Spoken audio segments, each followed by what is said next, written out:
फिर आपको बकायदा। जैसा कि आप जानते हैं कि we have been discussing about बिस्मिल्लाहिर्रहमानिर्रहीम, शुरू अल्लाह के नाम से जो बड़ा मेहरबान और नहायत रहम वाला है। और सेकंड की क्लास है, चैप्टर नंबर 18 का हमने आगाज़ किया था। इसलिए किया था कि थोड़ा चैप्टर छोटा है, गिनती पूरी हो जाएगी, ज़रा आप लोग कंफर्टेबल जोन में आ जाएंगे। Radius and energy of Bohr atom हमने जनाब ड्राइव करना था, और आपको याद है हमने बताया था, जस्ट दो एक आध मिनट में ब्रीफ कर देता हूँ उसको, कि बोहर एटम जो हमारे पास जो होता है उसको बेसिकली हाइड्रोजन एटम को बोहर एटम कहा जाता है। लेकिन कोई भी ऐसा एटम जिसके शेल में एक इलेक्ट्रॉन हो, any atom that contain one electron in its shell is called Bohr atom. क्योंकि आमतौर पे जनरली जो आपका नेचुरल अकरिंग है वो तो हाइड्रोजन ही एटम है। अलबत्ता अगर किसी के एटम में के ऑर्बिट में एक से ज़्यादा इलेक्ट्रॉन हो और बाकी बांदा इलेक्ट्रॉन निकाल कर जनाब अली क्या करें, उसमें एक इलेक्ट्रॉन छोड़ दे, तो जनाब जो है वो उसमें भी उसको भी बोहर एटम कहा जाता है। एक और बात ध्यान में रखिएगा कि जो किसी ने सवाल भी मुझसे शेयर किया था व्हाट्सएप के ऊपर, आप लोग भी कर दिया करें सवाल, कि फिजिक्स को आप केमिस्ट्री से कभी मर्ज ना करें। फिजिक्स और केमिस्ट्री दो इंटायरली डिफरेंट चीज़ें हैं। केमिस्ट्री में आपकी जब इलेक्ट्रॉन के हवाले से हम बात करते हैं तो हम ये एज्यूम करते हैं कि इलेक्ट्रॉन हमेशा ग्राउंड स्टेट में होगा, मगर फिजिक्स का इलेक्ट्रॉन कभी भी ग्राउंड स्टेट में नहीं होता। फिजिक्स का इलेक्ट्रॉन नॉर्मली 99% ग्राउंड स्टेट पर नहीं होता, वो आगे पीछे दाएं बाएं घूमता रहता है। और anything is possible in physics, physics में सब कुछ हो सकता है भाई। केमिस्ट्री आपसे ये कहती ये है कि जनाब आली जो है वो जो एलिमेंट होता है उसको एलिमेंट तो तब्दील नहीं कर सकते, मगर फिजिक्स से कहती है कि अगर आप उसके में रेडियो एक्टिविटी हम पढ़ेंगे, उसके न्यूक्लियस को तोड़ फोड़ दे तो एलिमेंट भी तब्दील कर सकते हैं भाई। बहुत कुछ हो सकता है फिजिक्स के अंदर। तो आप केमिस्ट्री की चीज़ों को, वैलेंसी और इलेक्ट्रॉनिक कॉन्फिगरेशन और आयनिक बॉन्ड और कोवेलेंट बॉन्ड, ये खुद आप लोग प्लीज़, आपसे रिक्वेस्ट चाहिए कि इसको आप फिजिक्स के अंदर लेकर ना आए। इसका फिजिक्स से कोई लेना देना नहीं है। Anything is possible in physics. Physics में सब कुछ हो सकता है भाई, क्योंकि फिजिक्स को कहते हैं king of all sciences. Physics is called king of all sciences. और बादशाह सलामत की मर्जी है, जो भी चाहे करे भाई, बादशाह तो बादशाह होता है जनाब। तो हम बात कर रहे थे हाइड्रोजन एटम को बोहर एटम कहते हैं। He+1 या Li+2 को भी बोहर एटम कहा जा सकता है। फिर हमने रेडियस ऑफ बोहर एटम की डेरिवेशन की थी और कहा था कि जब इलेक्ट्रॉन हमारे पास रिवॉल्व करता है ऑर्बिट के अराउंड, हमने हाइड्रोजन एटम को लिया है, तो इसके दरमियान इलेक्ट्रोस्टैटिक फोर्स होती है जो Ke²/r² के बराबर होती है। मैं देखो रिपीट इसलिए कर दे रहा हूँ कि छोटे मोटे कोई सवाल होगा तो आपसे सवाल ले लेंगे, कि हम लास्ट क्लास में बहुत डिटेल से कर चुके थे, क्योंकि जो अगली डेरिवेशन है वो इससे कंटिन्यूटी में आगे है। ये थोड़ा सा रिवाइज कर दूंगा तो आगे पढ़ाना आपको आसानी होगी। बड़ा हमें जो है ना ऑनलाइन क्लास के अंदर बड़ी फायदेमंद चीज़ें हैं कि हम 5 मिनट के अंदर पिछली पूरी क्लास रिवाइज कर देते हैं। ऐसा फिजिकल क्लास में तो मुमकिन ही नहीं है भाई, पूरा बोर्ड भरते भरते पीरियड हो जाता है। उसके अलावा सेंट्रीपिटल फोर्स आपको बताई गई थी, mv²/r के बराबर होती है। दोनों इक्वेशनों को अगर कंपेयर कर लिया जाए मेरे बेटा, तो क्या देखते हैं जनाब अली, Ke²/r² mv²/r के बराबर होता है। यहाँ से हमने मेरे बेटा आर को सेपरेट किया था। और जब हमने आर को सेपरेट किया था तो हमने देखा था कि हमारे पास कुछ चीज़ें ऐसी हैं जो यूनिवर्सल कांस्टेंट हैं और कुछ चीज़ें कांस्टेंट नहीं है। तो पता चलता है हमारे पास के है, ई है और एम हमारे पास यूनिवर्सल कांस्टेंट है। अगेन यहाँ पर मुझसे थोड़ी मिस्टेक हो गई है, बस करेक्शन करने का टाइम मिलता नहीं है। यहाँ पर हमारे पास वी नहीं है, यहाँ पे हमारे पास ई हमारे पास जनाब जो है वो ई जो हमारे पास है वो हमारे पास यूनिवर्सल कांस्टेंट होता है। के भी कांस्टेंट होता है। ई हमारे पास इलेक्ट्रॉन का चार्ज होता है। इलेक्ट्रॉन का चार्ज भी हमारे पास जो है वो कांस्टेंट होता है। इलेक्ट्रॉन का चार्ज हमारे पास है, इलेक्ट्रॉन का चार्ज भी कांस्टेंट है, सब यूनिवर्सल कांस्टेंट है। तमाम की वैल्यूज मैंने आपको पहले लिखवाई भी है। लिहाजा इस इक्वेशन को मेरे बच्चा अगर देखा जाए तो क्या देखते हैं मेरे बेटा, के है, ई है, एम कांस्टेंट है। और अगर वी मालूम हो जाए तो हम क्या कर सकते हैं, अगर हमें वी मालूम हो जाए तो हम रेडियस की वैल्यू को बआसानी मालूम कर सकते हैं। डिटर्मिनेशन ऑफ रेडियस के लिए हमने बोहर के सेकंड पोस्टुलेट की मदद दी थी, जिसके मुताबिक mvr nh/2 पाई के बराबर था। यहाँ से हमने v को अलग किया था, चूंकि हमें v² चाहिए था। पहले हमने 1/v कर लिया, फिर 1/v करने के बाद हमने क्या किया, इसका स्क्वायर कर लिया बोथ साइड, और 1/v² आ गया। ये 1/v² की वैल्यू हो गई 4π² m² r² n²h²। n यहाँ पर ऑर्बिट का नंबर है, ऑलमोस्ट बाकी चीज़ें कांस्टेंट है। इस 1/v² की वैल्यू को दोबारा पुट कर देते हैं रेडियस वाले फार्मूले के अंदर। कहाँ पुट कर देते हैं बेटा, जो रेडियस वाला फार्मूला था, इसको इक्वेशन के नाम हम देना चाहें तो आप नाम हम दे सकते हैं, कि इसको हम मुख्तलिफ इक्वेशनों के नाम दे सकते हैं। 1/v² की वैल्यू को हमने इस इक्वेशन के अंदर सब्स्टिट्यूट किया था, और जब हमने कैंसिल आउट किया था चीज़ों को, 2 r हो गए थे, एक r को हमने फिर अलग कर लिया था, 1/r आ गया था। और 1/r आने के बाद हमने क्या देखा था कि हमने इसमें के हमारे पास एक और कांस्टेंट था जो 1/4 पाई एप्सिलॉन नॉट के बराबर होता है। ये भी आपको पीछे हमने बताया हुआ है। ये सब छोटी छोटी चीजें याद होनी चाहिए। मसला वही है ना, आप खाना पकाने खाने में जाओ तो पता होना चाहिए नमक का जायका कैसा होता है, मिर्च का जायका कैसा होता है, कौन सी चीज ज्यादा डालनी है, कौन सी चीज कम डालनी है। इसी तरीके से पढ़ाई के अंदर पीछे छोटे छोटे फार्मूलाज हैं जो दरमियान में कभी भी कहीं भी टपक पड़ते हैं। उन फार्मूलाज का आपको इल्म होना जरूरी है। वैसे डेरिवेशन मुश्किल नहीं है, वो पीछे के रेफरेंसेस जब आते हैं ना, वहाँ बड़ा मसला पड़ जाता है। यहाँ हमने के की वैल्यू पुट कर दी है और जब सिंप्लीफाई किया है तो 1/r की वैल्यू आ गई है। और हमने जो 1/r है, हमने r मालूम करना है, इसका रेसिप्रोकल ले लिया है। इसमें से हमने n को अलग कर लिया था, इसलिए कि n हमारे पास यूनिवर्सल कांस्टेंट था, n हमारे पास ऑर्बिट का नंबर था जो वेरी कर सकता है। और बाकी चीजें जितनी ब्रैकेट के अंदर मौजूद थी वो सारी की सारी यूनिवर्सल कांस्टेंट है। सारी की सारी चीजें हमारे पास यूनिवर्सल कांस्टेंट है। एच को प्लांक कांस्टेंट कहते हैं, इसकी अपनी वैल्यू होती है। इलेक्ट्रॉन का मास है, इसकी वैल्यू है। परमिटिविटी और फिर इसके सब वैल्यू आपको पहले मेंशन की हुई, लिखवाई हुई, बताई हुई। जब इन तमाम वैल्यूज को हम पुट कर देते हैं किसके अंदर मेरे बेटा, इस ब्रैकेट वाले हिस्से के अंदर, कहा मेरे बच्चा, ब्रैकेट वाले हिस्से के अंदर जब ये सारी वैल्यू पुट कर देते हैं तो सारी वैल्यू का आंसर मेरे पास बेटा आ जाता है कितना, 0.529 एंगस्ट्रॉम आ जाता है। करके दिखाना दिखाना नहीं, बता देना, डेरिवेशन है ना यार, सिर्फ बता देना कि इसकी वैल्यू 0.529 हमारे पास होती है। और लिहाजा हम इस इक्वेशन में अगर 0.529 लिख दें तो आर एन बराबर हो जाएगा एन स्क्वायर 0.529 एंगस्ट्रॉम। एंगस्ट्रॉम की मतलब 10⁻⁻10 मीटर होते हैं। अब इक्वेशन हमारे पास रेडियस ऑफ बोहर एटम को बयान करती है। बहुत बहुत बहुत इंपॉर्टेंट है। मैं फिर कह रहा हूँ कि 2 दफ़ा 3 दफ़ा जितना भी देख लो, जब तक लिखोगे नहीं मामला बढ़ेगा नहीं। डेरिवेशन बहुत आसान होती है। एक स्टेप से जब दूसरे स्टेप पे जाते हैं तो एक तब्दीली होती है, बाकी सारी चीज़ें फिक्स ही होती है, बाकी सारी चीज़ें बदलती नहीं है। कैंसिलेशन होती है, वो सिर्फ प्रैक्टिस से आएगी। और यहाँ से आप देख ले मेरे बेटा, मुख्तलिफ ऑर्बिट के रेडियस अगर हम निकालेंगे, एन की वैल्यूज वेरी करते रहेंगे तो मुख्तलिफ ऑर्बिट के रेडियस निकालते रहेंगे। और आप ये बात समझ ले कि जब ऑर्बिट का रेडियस आ रहा है तो एन का स्क्वायर हो रहा है, 2 का स्क्वायर 4 होता है, यानी पहला ऑर्बिट के मुकाबले में दूसरा ऑर्बिट 4 टाइम, तीसरा ऑर्बिट 9 टाइम, चौथा ऑर्बिट 16 टाइम और पांचवा ऑर्बिट 25 टाइम हमारे पास होता है। फिर हमने डेरिवेशन की थी किसकी मेरे बेटा, एनर्जी ऑफ बोहर एटम की, 7-8 मिनट में कर ली थी। थोड़ा सा इसको टाइम दे देते हैं इसलिए ये भी इंपॉर्टेंट है। और तीसरी डेरिवेशन तो बहुत ही आसान है। ये अगर हो जाएगा तो तीसरी डेरिवेशन बहुत आसान हो जाएगी। सारा खेल इस डेरिवेशन के अंदर है। इन तीनों डेरिवेशन में अगर देखोगे तो थोड़ा सा जो ट्रिकी है ना, वो एनर्जी ऑफ बोहर एटम थोड़ा सा ट्रिकी है, बाकी तो आसान है सारे ना। जो इलेक्ट्रॉन रिवॉल्व कर रहा होता है ऑर्बिट के अंदर, उस इलेक्ट्रॉन की जो एनर्जी होती है उसको कहा जाता है एनर्जी ऑफ बोहर एटम। उसका नाम क्या होता है, एनर्जी ऑफ बोहर एटम मेरे बेटा, उसको जो है वो कहा जाता है। और जो इलेक्ट्रॉन रिवॉल्व करता है, दो तरह की एनर्जी होती है, एक पोटेंशियल एनर्जी होती है, काइनेटिक एनर्जी होती है। काइनेटिक एनर्जी का formula half M V square होता है। पोटेंशियल एनर्जी का फार्मूला मेरे बेटा क्या होता है, किसी भी बॉडी में पोटेंशियल एनर्जी वर्क डन के बराबर होती है। ई बराबर होता है वी प्लस टी के। आप कह सर के ई और पी लिख देते, किताब में चूंकि वी प्लस टी लिखा हुआ है तो हमने वी प्लस टी जाने दिया है। जनरली वैसे वी प्लस टी इस्तेमाल करते हैं हम। टी से मुराद काइनेटिक एनर्जी है, वी से मुराद पोटेंशियल एनर्जी मैंने मेंशन कर दिया है। पहले काइनेटिक एनर्जी निकालेंगे, पोटेंशियल एनर्जी निकालेंगे, उनकी वैल्यूज को सब्स्टिट्यूट कर देंगे तो हम बासानी रेडियल एनर्जी मालूम कर सकते हैं। When an electron revolves in an orbit, the electrostatic force is balanced by centrifugal force। जैसे कि हमने पीछे पढ़ा कि electrostatic force centripetal force, centripetal कह ले सेंट्रीफ्यूगल कह ले, दोनों के मैग्नीट्यूड बराबर होते हैं।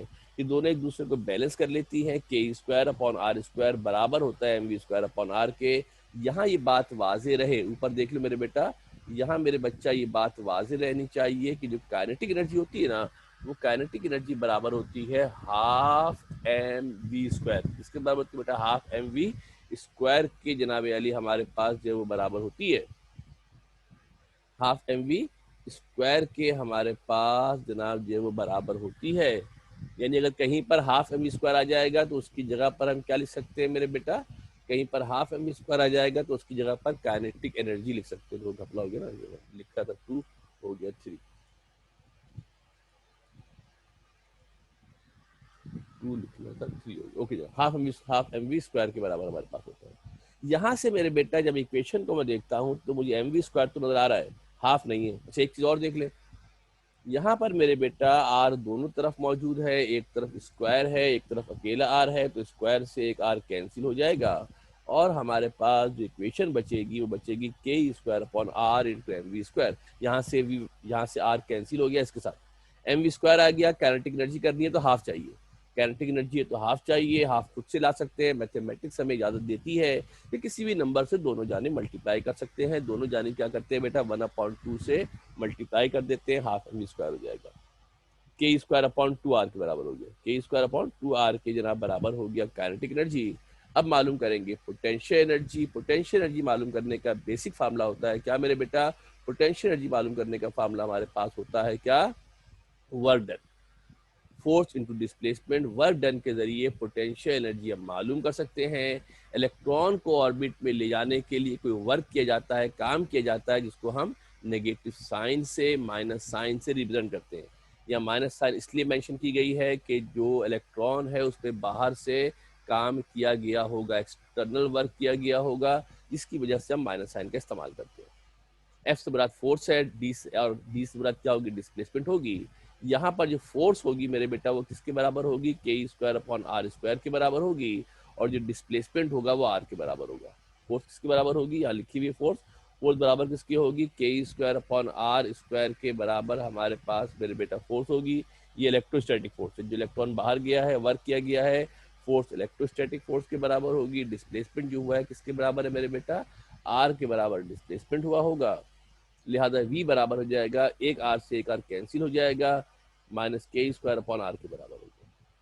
टोटल एनर्जी किसके बराबर होती है, टोटल एनर्जी निकालने के लिए हम क्या करेंगे, जो हमने v और t की वैल्यू मालूम की है उसको सब्स्टिट्यूट कर देंगे क्वेश्चन नंबर 1 के अंदर। e किसके बराबर होगा, v प्लस टी के बराबर हो जाएगा। v की वैल्यू माइनस के स्क्वायर अपॉन आर के बराबर है। और ये t की वैल्यू कितनी थी मेरे बेटा, कितनी वैल्यू थी t की वैल्यू हमारे पास थी के स्क्वायर अपॉन आर के बराबर थी, जाके निकाली 2r के बराबर है। यहाँ पर एक छोटी सी चीज देख ले, क्योंकि डेरिवेशन बहुत बड़ी है ना, तो हम चाहते हैं कि डेरिवेशन में कम से कम बातें लिखी जाए। तो हमने यहाँ से क्या किया मेरे बेटा, कि हमने यहाँ से के स्क्वायर अपॉन आर तो कॉमन निकाल लिया, के ई स्क्वायर अपॉन आर हम क्या करते हैं, यहाँ से मेरे बच्चा कॉमन निकाल लेते हैं। जब के स्क्वायर अपॉन आर को हम कॉमन निकाल लेते हैं, जब के स्क्वायर अपॉन आर को हम कॉमन, ऊपर स्क्वायर भी लगा देंगे, के स्क्वायर अपॉन आर को हम कॉमन निकाल देंगे, तो यहाँ पर मेरे बेटा ब्रैकेट के अंदर एक तो बचेगा मेरे पास माइनस का 1/2, और जो दूसरी तरफ मेरे पास बचेगा वो बचेगा, सॉरी एक बचेगा माइनस का 1, सॉरी पहले बचेगा माइनस का 1, दूसरा बचेगा प्लस का 1/2। के आर स्क्वायर मैंने कॉमन निकाल लिया है, स्क्वायर लिखा नहीं है मैंने, लिख देता हूँ, चलो स्क्वायर बोलो तो यहाँ पर के स्क्वायर अपॉन आर हमने क्या किया है, कॉमन जनाब निकाल लिया है, स्क्वायर भी लगा देता हूँ। के स्क्वायर अपॉन आर हमने कॉमन निकाल लिया है, तो अंदर ब्रैकेट में हमारे पास क्या वैल्यू बचेगी मेरे बेटा, ब्रैकेट के अंदर यहाँ पर बचेगा मेरे पास क्या, पूरा कॉमन चला गया, माइनस का 1 बचेगा या 1/2 बचेगा। कैलकुलेटर से सॉल्व कर लेना, ये माइनस 1/2 आएगा। कितना आंसर आएगा, माइनस 1/2 आंसर आएगा। और जब इसको हम सॉल्व कर लेंगे, मल्टीप्लाई कर लेंगे, तो माइनस के स्क्वायर अपॉन 2r के बराबर हो जाएगा। अगर मैं यहाँ मेंशन कर देता, ये सब बातें लिख देता ना, तो फिर आप भी जरूरी समझते कि इसको नोट्स के अंदर लिखा जाए। अब वो 1 2 3 लाइनें ना लिखना एग्जाम के अंदर बड़ा भारी पड़ जाता है, 2 2 लाइनें करके बढ़ाओगे ना तो एग्जाम के अंदर टाइम बड़ा शॉर्ट हो जाता है। आपको पता है 3 घंटे का पेपर होता है, 3 घंटे का पेपर के अंदर आपके चूंकि एमसीक्यूज भी उसके अंदर होते हैं, तो वो आपको पता है, खासतौर आप तो माशाल्लाह चूंकि गर्ल्स हैं, आपको पता है गर्ल्स के कॉलेज के अंदर जनाब जो है वो इन्विजिलेटर भी गर्ल्स होंगी और ख़वातीन होंगी, और ख़वातीन कैसे सोच सोच के काम करेंगे इसका आपको अच्छी तरीके से अंदाजा है। तो इसका मतलब होता है कि जो 3 घंटे का पेपर है वो 2 घंटे 45 मिनट, 2 घंटे 40 मिनट का रह जाता है। जब आप लोग कैलकुलेशन करते हो 3 घंटे की, पेपर होता है वो 2 आवर 45 मिनट्स का है, तो आपका एक आध सवाल रह जाता है। तो इसलिए हमने कोशिश की है जितनी ज़रूरी चीज़ें वही लिखे, एक आध चीज़ें खा सकते हैं बीच में तो आप खा लें। तो डेरिवेशन में आपको लगता है कि हम ये स्टेप चल जाएगा तो जाने दो। ये हमारे पास ई की मेरे बेटा वैल्यू आ गई है, तवज्जो देके गौर से देख लीजिएगा। ई किसके बराबर हो गया, माइनस के स्क्वायर अपॉन 2r के बराबर हो गया है। यहाँ पर जो के मेरे बेटा है 1/4πε0 के बराबर होता है। के की मैंने वैल्यू पुट कर दी है, ई स्क्वायर अपॉन 2r ऐसे आ गया। कुछ कैंसिल आउट हो रहा है तो देख लेते हैं, कैंसिल में कुछ भी नहीं हो रहा, 4 to 8 हो गया है। E square upon 4πε0 1/r square, यहाँ से मेरे बेटा मैंने 1/r को अलग कर दिया। क्यों 1/r को अलग किया, इसलिए कि यहाँ पर जो मैंने पर्पल से आपको शेड किया है, देख लो मेरे बेटा ये सारी चीजें कांस्टेंट है। All of these factor that is E pi epsilon not, ये सब के सब यूनिवर्सल कांस्टेंट है। तमाम यूनिवर्सल कांस्टेंट है। आर का मसला है, आर का रेडियस है। पहले ऑर्बिट की बात हो रही है, दूसरे की बात हो रही है, तीसरे की बात हो रही है। तो इसलिए हम क्या करते हैं मेरे बेटा कि जो आर होता है उसकी डेरिवेशन में पीछे की हुई है। एक और मसला ये कि हर डेरिवेशन दूसरी डेरिवेशन से लिंक है। जो रेडियस की निकाली आपने, वहां पे आपके पास ये आर आर की जरूरत पड़ेगी, और जब अगली डेरिवेशन करेंगे ना तो उसमें एनर्जी की जरूरत पड़ेगी हमें। एन स्क्वायर एफ, ये हमने क्या क्या किया मेरे बेटा, ये आर एन की वैल्यू थी, क्योंकि मुझे 1/Rn चाहिए, मैंने इसका रेसिप्रोकल कर लिया, और रेसिप्रोकल करने के बाद इस वैल्यू को मैंने एनर्जी के फार्मूले में पुट कर दिया है। यहाँ जरा गौर से देख लो मेरे बच्चा, मैंने क्या किया है यहाँ पर। यहाँ मैंने वैल्यू मालूम की है किसकी, यहाँ मैंने 1/R की वैल्यू मालूम की है, और फिर यहाँ से मैंने इक्वेशन को दोबारा कंटिन्यू किया है। ये 1/R मेरे पास मौजूद था, इस 1/R की जगह पर, इस 1/R की जगह पर मैंने इसकी वैल्यू सब्स्टिट्यूट कर दी है। तो कैंसिल आउट हो रहा है तो देख लेते हैं, मेरे ख्याल में एक पाई ऊपर एक पाई नीचे, शायद पाई कैंसिल हो जाएगा, ई स्क्वायर है, ई स्क्वायर ई 4 हो जाएगा, और एप्सिलॉन नॉट हो जाएगा। कुछ चीज़ें कैंसिल आउट हो रही है हमारे पास, तो देख लेना जो कैंसिल आउट हो रही है चीज़ें, ई की पावर 4 हो जाएगी, एम हो जाएगा 8 एच का स्क्वायर एप्सिलॉन नॉट, और जनाब ये वैल्यू हमारे पास जो है वो आ जाएगी। ये हमारे पास ई एन की वैल्यू हमारे पास हो गई, इसकी वैल्यू हमारे पास ई एन की वैल्यू हो गई है।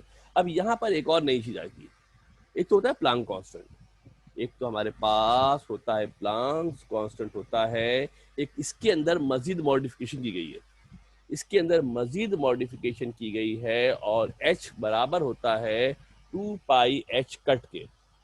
ये देखो मेरे बेटा गौर से देखना, ये h लिख के ऊपर छोटा सा काट दिया है, गौर से आप देखिएगा, जो h लिखा है और h के ऊपर हमने कट का निशान बना दिया, इसका नाम होता है h कट। क्या रीड करते हैं इसको, इसको रीड करते हैं, मैं लिख भी देता हूँ अगर आप बोलो तो, इसको रीड करते हैं h कट, इसको रीड करते हैं। क्या करते हैं मेरे बेटा, इसको h कट चंदा, इसको जो है वो रीड किया जाता है, जो ऊपर लिखा है ना इसको रीड करेंगे, H cut, CUT cut, H लिख के काट दिया, इसका नाम होता है एच कट। और इसको रीड ऐसे करते हैं, और इसका नाम होता है रेड्यूस्ड प्लांक कांस्टेंट, इसका नाम होता है रेड्यूस्ड प्लांक कांस्टेंट, इसको कहा जाता है। अक्सर जगहों पर डेरिवेशन में हम प्लांक कांस्टेंट के बजाय रेड्यूस्ड प्लांक कांस्टेंट इस्तेमाल करते हैं, और चूंकि आपकी किताब में भी ऐसे ही मेंशन है, और एक दफ़ा बाकायदा लिखा हुआ आया था कि आप रेड्यूस प्लांक कांस्टेंट की फॉर्म में करें, इसलिए मैं इसको मेंशन कर दिया है कि इसको रेड्यूस प्लांक कांस्टेंट की फॉर्म में इसको हम करेंगे, और जहाँ पर एच था वहाँ पर 2 पाई h कट लगा देंगे। जहाँ पर एच था मेरे बेटा देख लो गौर से, जहाँ पर मेरे बच्चा एच मौजूद था, इस एच की जगह पर मैंने क्या किया, जो एच यहाँ मौजूद था इस एच की जगह पर मैंने 2 पाई h कट जनाब यहाँ पर लगा दिया है। सिंप्लीफाई कर लेंगे, 2 का स्क्वायर 4 हो जाएगा, पाई स्क्वायर h कट का स्क्वायर हो जाएगा, और जब सबको हम सिंप्लीफाई वगैरह कर लेंगे तो सिंप्लीफाई करने पर ई एन का आंसर आ जाएगा -e⁴m 32 पाई h कट का square epsilon not 1/n square, हमारे पास जनाब इसका आंसर आ जाएगा। अगेन यहाँ पर मेरे बच्चा अगर गौर से देखोगे तो ये जो मैं पर्पल से शेड कर देता हूँ, इसमें सारी चीज़ें कांस्टेंट है, ये सब के सब यूनिवर्सल कांस्टेंट है, ये तमाम चीज़ें एच है, एम है, एप्सिलॉन नॉट है, ई इलेक्ट्रॉन का चार्ज है, एच कट है, इन तमाम की वैल्यू कांस्टेंट होती है, और जब इन तमाम की वैल्यू को पुट किया जाता है तो इसका आंसर आता है -13.6 इलेक्ट्रॉन वोल्ट। वैसे सॉल्व करेंगे तो आंसर जूल में आएगा, आपको हमने न्यूमेरिकल में कराया हुआ है कि जूल को इलेक्ट्रॉन वोल्ट में कन्वर्ट कर सकते हैं, जूल को इलेक्ट्रॉन वोल्ट में कन्वर्ट कर सकते हैं। कैलकुलेटर पे इसको सॉल्व करोगे, वैसे कभी करने की खुदा ना खातर कोशिश करोगे तो कैलकुलेटर में आंसर 0 आ जाएगा, कैलकुलेटर में आंसर 0 आ जाएगा। फिजिकल क्लास होगी तो मैं समझा दूंगा, इसको करने की ट्रिक होती है, मैं बता दूंगा कि क्यों इसका 0 आंसर नहीं आता, वैसे हम अलग से करते हैं, तो वैसे आप बज़ाहिर करोगे तो आंसर 0 आ जाएगा। तो ये हमारे पास जनाब इसकी वैल्यू आ गई, किसकी वैल्यू आ गई मेरे बच्चा, ये हमारे पास पूरी वैल्यू किसकी, e⁴ m 32 पाई का स्क्वायर h कट का स्क्वायर एप्सिलॉन नॉट का स्क्वायर 13.6 के बराबर हो जाएगा, और मेरे बेटा हम एनर्जी का फार्मूला बन जाएगा -13.6/n स्क्वायर, -13.6 n अपॉन हो जाएगा। नेगेटिव साइन शो करता है कि electron is bounded with the nucleus, electron nucleus के साथ जुड़ा हुआ है। पॉजिटिव एनर्जी होगी तो इलेक्ट्रॉन को न्यूक्लियस के साथ रहने की जरूरत नहीं है, निकल के दौड़ा के फरार हो जाएगा। वह एनर्जी इलेक्ट्रॉन बिकम पॉजिटिव, अगर इलेक्ट्रॉन की एनर्जी पॉजिटिव होती है तो इलेक्ट्रॉन एटम को छोड़ के चला जाता है, अमेरिका चला जाता है, इलेक्ट्रॉन को क्या करता है, छोड़ के चला जाता है। जब तक इलेक्ट्रॉन की एनर्जी नेगेटिव होगी वो न्यूक्लियस के साथ एसोसिएट रहेगा, जैसी एनर्जी पॉजिटिव होगी एनर्जी मिलेगी तो वो छोड़ के बाहर की तरफ जनाब अली निकल जाएगा। ऐसे ही ना, दोस्तों में किसी का काम फंसा हो तो साथ घूमता रहेगा, आपके काम निकल जाएगा, लिफ्ट नहीं कराएगा आपको। ऐसे होता है ना, जिंदगी का असूल है, ये देख लेना। इवन हमारे अगर पहले ऑर्बिट की एनर्जी निकालनी होगी तो इस फार्मूले में n की जगह 1 रखेंगे, दूसरे ऑर्बिट पे 2 रखेंगे, 2 है, ये 12 नहीं है। दूसरे ऑर्बिट की जब बात करेंगे तो मेरे बेटा ये 2 का स्क्वायर हो जाएगा। तीसरे ऑर्बिट की बात करेंगे तो क्या हो जाएगा मेरे बेटा, 3 का स्क्वायर हो जाएगा। तीसरे ऑर्बिट की बात करेंगे तो 3 का स्क्वायर हो जाएगा। सो ऑन किसी भी ऑर्बिट की एनर्जी हम यहाँ से फाइंड आउट कर सकते हैं। असल इंपॉर्टेंट ये जो फार्मूला हमारे पास है, इस फार्मूले को ध्यान में रखिएगा। ये हमारी अगली डेरिवेशन इस फार्मूले से शुरू होगी। इससे जो एनर्जी का हमारा फार्मूला है, इस एनर्जी के फार्मूले से हमारी नेक्स्ट डेरिवेशन जो है वो शुरू होगी। ख्याल रखिएगा, बहुत ध्यान से कीजिएगा, प्रैक्टिस के साथ कीजिएगा। इसको लिखना है आपने बार बार। जब लिखोगे तो आपका डर खौफ दूर हो जाएगा। देखने के ये देखने में बड़ी खौफनाक है, देखने में बहुत खौफनाक है, मगर जब लिखेंगे। और दूसरी बात ख्याल रखना, कॉपी के ऊपर 3 लाइनें 4 लाइनें आएंगी, एक स्टेप करें, उसके बाद 1-2 लाइन छोड़ के अगला स्टेप करें। जितना किचर पिचर करोगे तो मामला खराब हो जाएगा। एक लाइन लिखो पूरी डेरिवेशन की, उसके बाद एक लाइन छोड़ो, उसके बाद दूसरी लाइन लिखो, एक लाइन छोड़ो। साफ सुथरा लगेगा, खूबसूरत सा, कॉपी में जगह ज़्यादा लेगा, मगर आसानी से समझ में आ जाएगा। अगर आपने इसको एक ही कॉपी में, एक ही सफ़े में घसीटने की कोशिश की ना, तो सब 19-20 हो जाएगा, सारा मामला खराब हो जाएगा।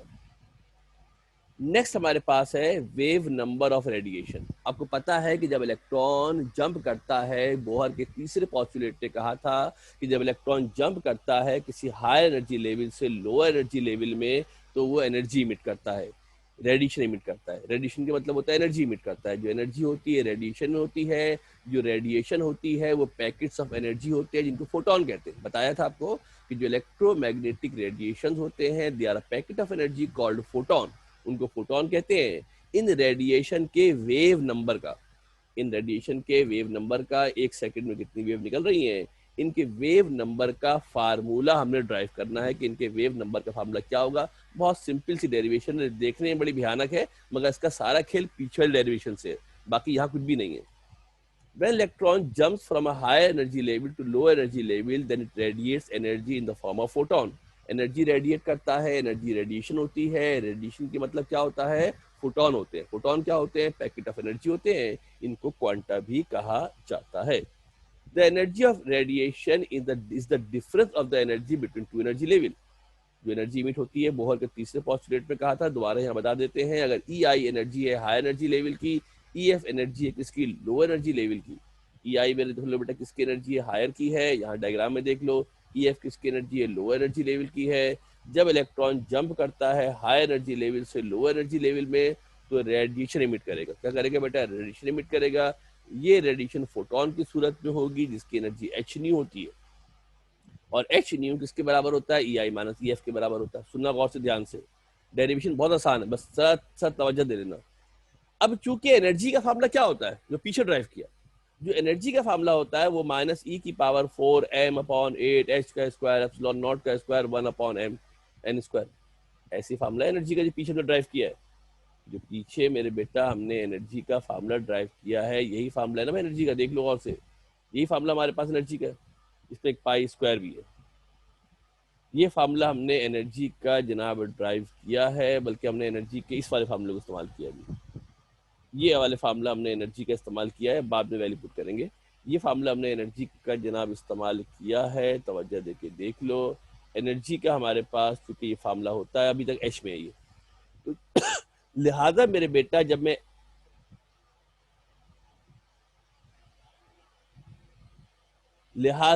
पहले ऑर्बिट की एनर्जी की बात करूंगा तो यहाँ पर एन आई आ जाएगा।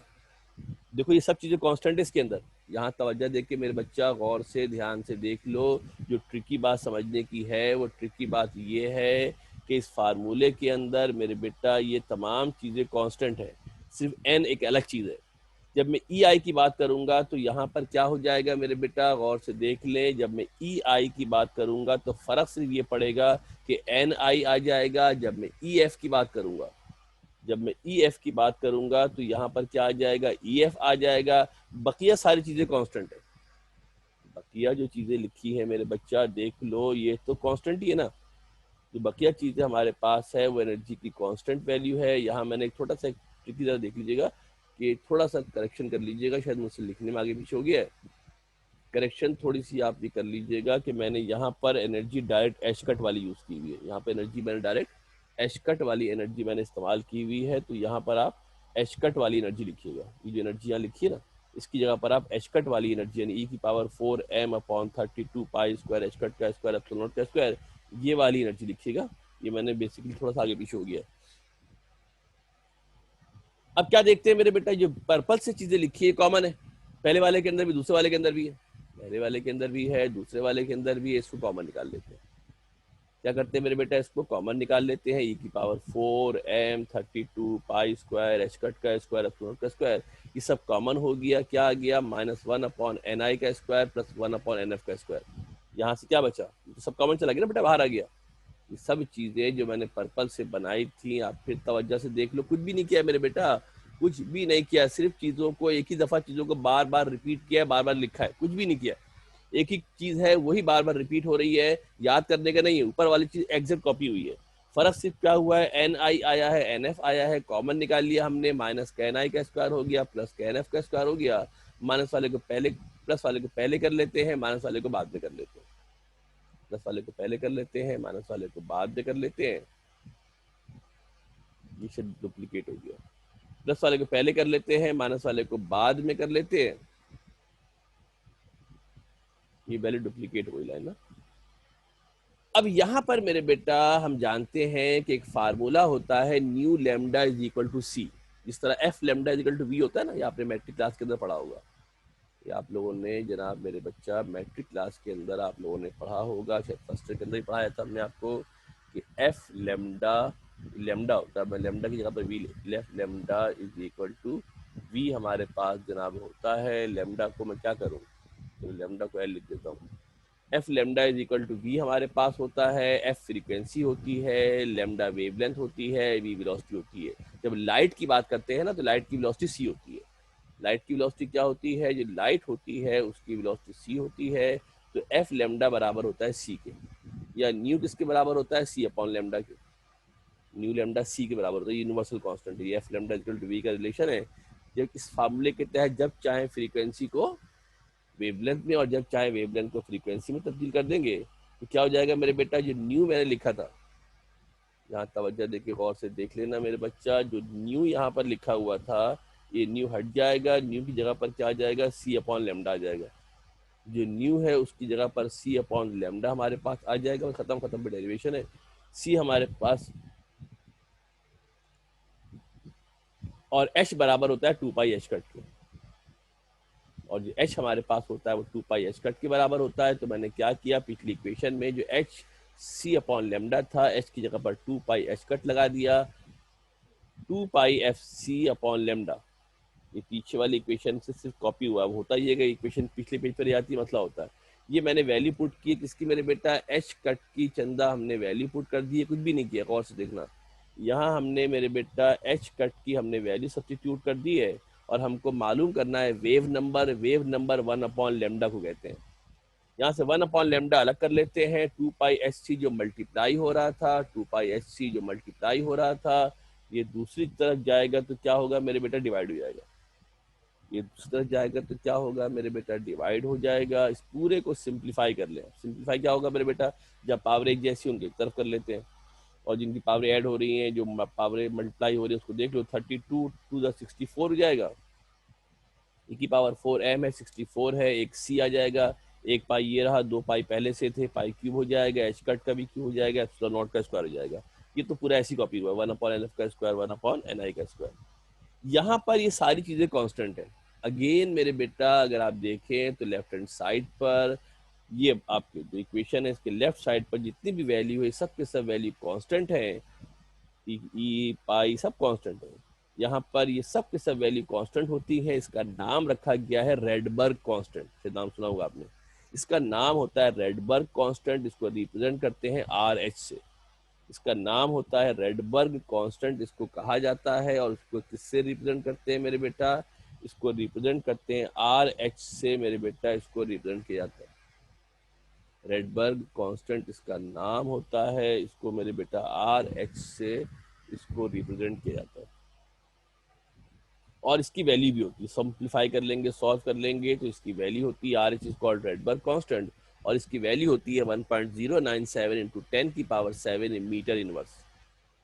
क्या होती है 1.097 इंटू 10⁻⁷। एक और बात समझ लेना, अक्सर लोग मिस्टेक करते हैं, ये 10⁻+7 है, 10⁻+7 है। तो पता नहीं लोगों के जहन में, मैंने देखा ही है, इतने अरसे बता रहा हूँ तजुर्बा आपको, वो पता नहीं कुछ लोगों के जहन में है कि पावर होगी तो माइनस में होगी। कोई भी सवाल करते ना पावर के साथ माइनस लगा देंगे, पावर तो माइनस में होती है भाई, वैल्यू पर डिपेंड करता है, कहीं प्लस हो सकती है कहीं माइनस हो सकती है, ख्याल रखिएगा। और 1 अपॉन जो लेमडा है मेरे बेटा, जो 1 अपॉन लेमडा है, इसका नाम होता है वेव नंबर, और इसको रिप्रेजेंट करते हैं न्यू बार से। ये देखो बेटा गौर से, ये न्यू लिखा है, इस पर थोड़ा सा हमने कर्व बना दिया है, ये न्यू लिखा है, इस पर कर्व बना दिया है, इसका नाम होता है न्यू बार, न्यू बार कहते हैं। और ये बराबर होता है 1 अपॉन लेमडा के। इसके बराबर होता है मेरे बेटा 1 अपॉन लेमडा के, ये बराबर होता है, लिहाजा न्यू बार बराबर हो जाएगा RH 1/NF का स्क्वायर माइनस 1/NI का स्क्वायर, 1/NF का स्क्वायर माइनस 1/NI के स्क्वायर के बराबर हो जाएगा। ये हमारा फार्मूला हो गया है न्यू बार का, या 1 अपॉन लेमडा के बराबर हो गया है। जो स्पेक्ट्रम हमारे पास पैदा होते हैं उसके हवाले से जो उसके वेव नंबर है, इस पर ये फार्मूला हमारे पास होता है।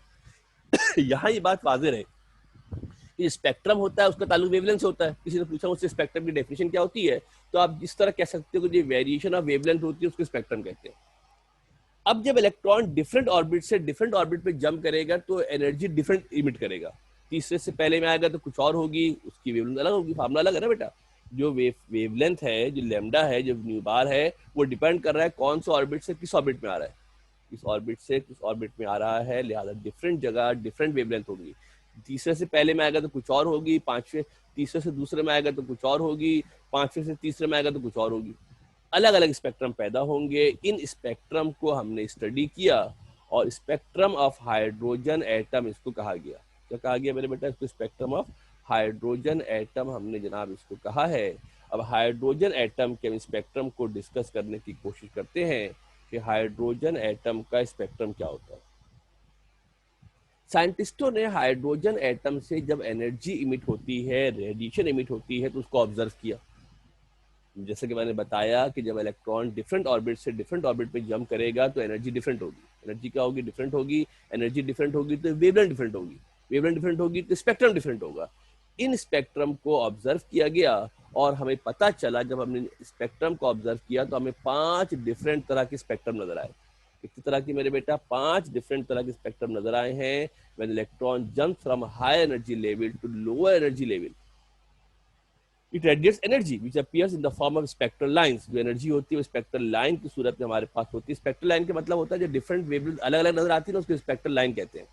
ग्रीन अलग नजर आ रही है, रेड अलग नजर आ रही है, येलो नजर आ रही है, उसको स्पेक्ट्रल लाइंस कहा जाता है। इस पूरे कॉम्बिनेशन को स्पेक्ट्रम कहा जाता है। हम जानते हैं कि हाइड्रोजन एटम का spectrum is simplest one which consist of 5 series. 5 series इसके अंदर देखी गई है। जो पहली सीरीज इसके अंदर ऑब्जर्व हुई मेरे बेटा, जो पहली सीरीज इसके अंदर ऑब्जर्व हुई उसका नाम था लायमन सीरीज। क्या नाम था मेरे बेटा? लायमन सीरीज का नाम था। मुख्तलिफ साइंटिस्टों ने दरियाफ्त की है, अब तक 5 ही दरियाफ्त हुई है। किसी के जहन में शक शुबा है, घर पे दरियाफ्त कर ले तो मुझे ही बताना, आपके नाम पे उसका नाम रख देंगे भाई। लायमन सीरीज हमारे पास हो जाएगा जब इलेक्ट्रॉन जंप करता है किसी भी हायर ऑर्बिट से फर्स्ट एनर्जी लेवल के अंदर। कहाँ है मेरे बेटा? अगर फर्स्ट एनर्जी लेवल के अंदर आएगा, कहीं से भी आए, तीसरे से, चौथे से, दूसरे से, कहीं ऊपर से आएगा ना, एनर्जी इमिट करने के लिए उसको हाई एनर्जी लेवल से नीचे में आना है। नीचे से ऊपर जाता है तो एनर्जी एब्जॉर्ब करता है, ऊपर से नीचे आएगा तो एनर्जी एब्जॉर्ब करेगा। अगर वो जंप करके पहले रीजन में आ रहा है तो एनर्जी इमिट करता है, रेडिएशन इमिट करता है। और ये रेडिएशन कहाँ होती है? अल्ट्रा वायलेट रीजन में होती है। ये पूरी वेवलेंथ की डिस्क्रिप्शन मैंने आपको पहले इसीलिए बताई हुई है कि अल्ट्रा वायलेट की पता होना चाहिए कि इसकी वेवलेंथ 4000 एंगस्ट्रॉम से कम होगी इसकी वेवलेंथ। और इसके वेव नंबर का जो फार्मूला हमारे पास होगा वो होगा 1/n1, 1/1 का स्क्वायर माइनस n का स्क्वायर। NF होता है जहां इलेक्ट्रॉन जंप करके आता है। कहाँ आया इलेक्ट्रॉन जंप करके? इलेक्ट्रॉन जंप करके पहले ऑर्बिट में आया है। कहाँ से आएगा? किसी हायर से आएगा, यानी n की वैल्यू जहां से वो आ रहा है, n वो ऑर्बिट है जहां से वो आ रहा है, 2 हो सकता है, 3 हो सकता है, कहीं से भी अबव से आएगा कहीं से। यहाँ आपको मुख्तलिफ स्पेक्ट्रम की डायग्राम आपको बता दी गई है, दिखा दी गई है। अगर हम देखें तो फिल वक्त हम बात कर रहे हैं किसकी मेरे बेटा? लायमन सीरीज की हम बात कर रहे हैं। इस डायग्राम को अगर आप तवज्जो से देखें, मैं पर्पल से इसको कर देता हूँ। लाइमन सीरीज की हम बात कर रहे हैं। अगर इलेक्ट्रॉन जंप करके पहले ऑर्बिट में आ जाए, दूसरे से आए, तीसरे से आए, चौथे से आए, पांचवें से आए, कैसे भी आए, पहले में आए ऑर्बिट में आएगा तो ऐसे सिलसिले को लाइमन सीरीज कहा जाता है। और जो वेव इसमें से रेडिएशन निकलती है उनकी वेवलेंथ अल्ट्रा वायलेट रीजन में होती है, यानी 4000 एंगस्ट्रॉम से कम उनकी वेवलेंथ होगी, प्रिसाइजली 3800 से कम होगी। बामर सीरीज की बात करते हैं तो अगर इलेक्ट्रॉन जंप करके जनाब कहाँ आता है, किसी भी हायर लेवल ऑर्बिट से दूसरे ऑर्बिट में आ रहा है। अगर इलेक्ट्रॉन किसी भी हायर ऑर्बिट से जंप करके मेरे बेटा अगर किस में आ रहा है, दूसरे ऑर्बिट में आ रहा है, कहाँ आ रहा है मेरे बेटा, अगर दूसरे ऑर्बिट में हमारे पास आ रहा है तो उसका नाम होता है बाल्मर सीरीज। ये होता है विजिबल रीजन में, ये होता है विजिबल रीजन में। विजिबल रीजन होने के मतलब ये है कि इसकी वेवलेंथ 4000 और 7000 एंगस्ट्रॉम के बीच में होगी, 4000 और 7000 एंगस्ट्रॉम के बीच में होगी। इसकी वेव नंबर का जो फार्मूला होगा 1/2 का स्क्वायर। जहाँ आया है ना वो पहले होता है, और जब आएगा तो कहीं ऊपर से आएगा, आएगा तो कहीं ऊपर से ही आएगा, तभी एनर्जी इमिट करेगा, यानी तीसरे से, चौथे से, पांचवें से कहीं से अगर आएगा तो वो एनर्जी इमिट करेगा। ये हमारे पास हो गया बार्मर सीरीज। अगर इलेक्ट्रॉन जंप करके किसी दूसरे एनर्जी ऑर्बिट में आ रहा है तो उसको बार्मर सीरीज कहा जाता है। तीसरे में आएगा तो पास्चन होगा, चौथे में आएगा तो ब्रैकेट होगा, पांचवें में आएगा तो फंड सीरीज हमारे पास होता है, और आएगा हमेशा ऊपर वाले से। कहाँ से आएगा मेरे बेटा, हमेशा ऊपर वाले से हमारे पास आएगा। जल्दी जल्दी देख लेते हैं, बल्कि दो चीज हमारे पास और है। पास्चन सीरीज है, जब इलेक्ट्रॉन किसी हायर ऑर्बिट से जंप करके कहाँ आता है, थर्ड में आता है। और थर्ड में कहाँ से आएगा, चौथे से, पांचवें से, ऊपर से आएगा, नीचे से नहीं आ सकता, नीचे से तो एनर्जी एब्जॉर्ब करता है, ऊपर से हायर लेवल से नीचे में आएगा तो एनर्जी रिलीज करेगा, पास्चन सीरीज कहते हैं। इसके वेव नंबर का फार्मूला 1/3 का स्क्वायर 1/n का स्क्वायर होगा। n की वैल्यू हमारे पास जो होती है, जो n की वैल्यू हमारे पास होती है वो 4।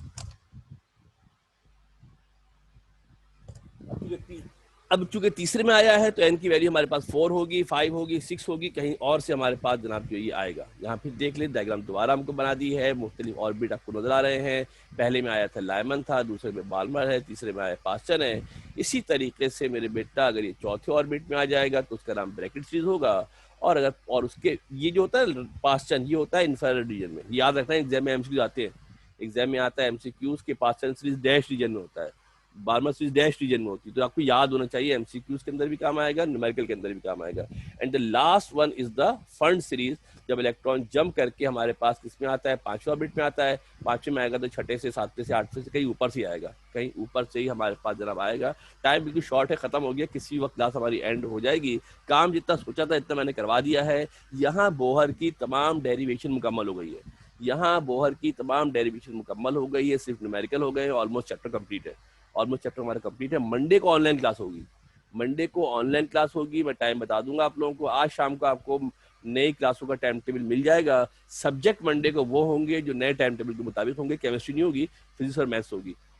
इसको देख लीजिएगा, घर पे पढ़ लीजिएगा, याद कर लीजिएगा। आपको याद होना चाहिए कि लाइमन सीरीज कब बनता है, विजिबल रीजन में कौन है, अल्ट्रा रेड में कौन है, फार इंफ्रारेड में कौन है, ये सब बातें आपको याद होनी चाहिए। ये फार इंफ्रारेड में होता है। इस तरीके से आपको याद